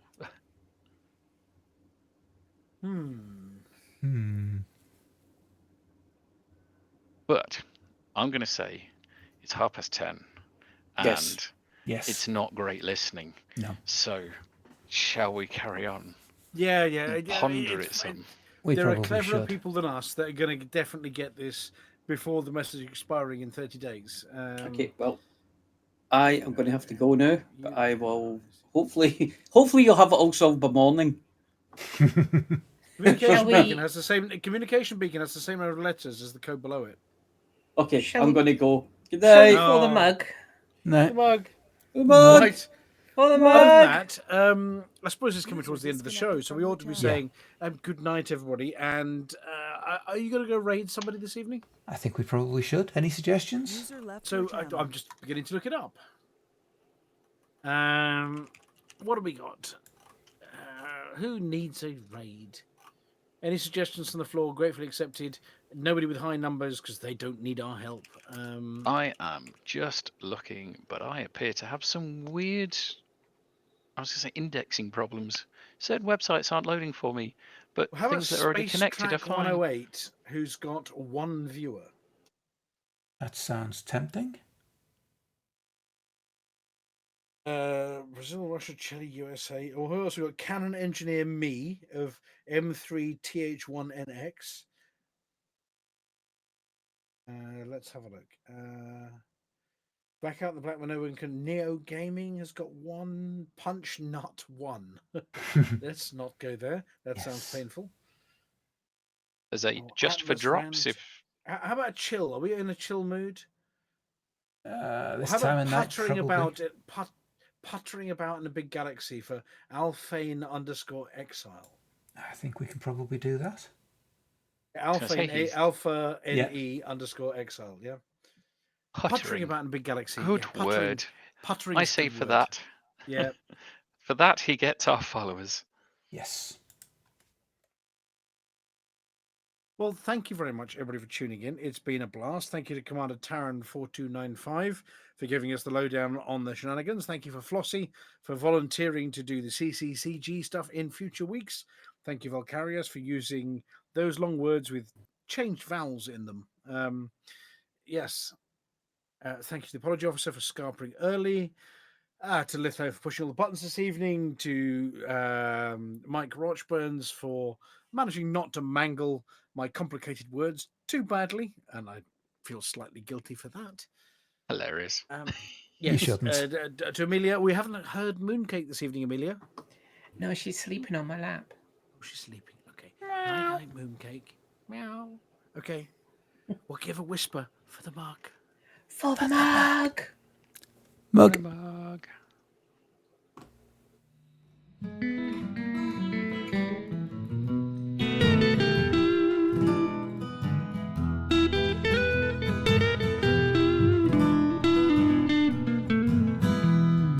Journey too long, cargo too small. The profit margins never really mattered at all. We're gonna take the cargo where it's needed today. Super cruising all across the Milky Way. We're taking anything, anytime, anyway. Loading up the teen out to the brim with the rest for the more, for the more, for the more, for the more. Yeah, you know just where we're coming from. For the more, for the more, for the more, for the more. Yeah, everybody sing the trucker song.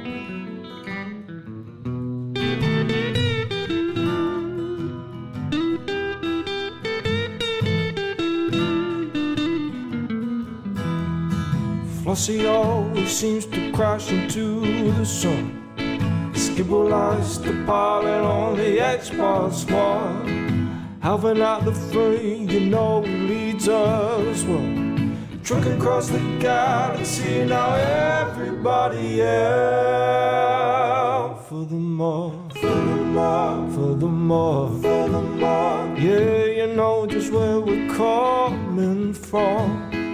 the more, for the more, for the more, for the more.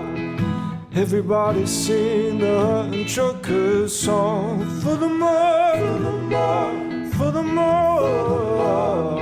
You know just where we're coming from. For the more, for the more, for the more, for the more. Everybody sing the Hutton Truckers song.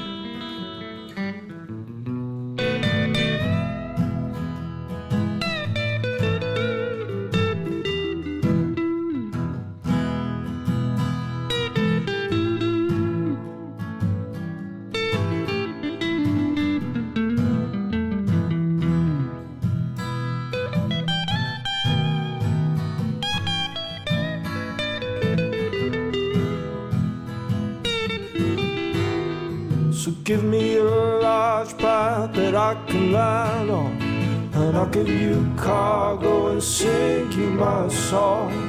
No point 22 light years to go, cruising to no journey too long, no cargo too small. The profit margins never really mattered at all. We're gonna take the cargo where it's needed today. Super cruising all across the Milky Way. We're taking anything, anytime, anywhere. So shout it out loud, loud. You don't even care. For the more, for the more, for the more, for the more. Yeah, you know just where we're coming from. For the more, for the more, for the more. Everybody sing the Hutton Truckers song. For the more, for the more, for the more. Yeah, you know just where we're coming from. For the more, for the more, for the more. Everybody sing the Hutton Truckers song.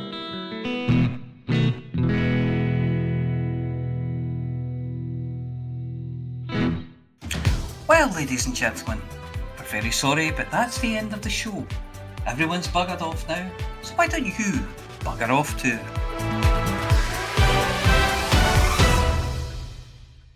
Seamless.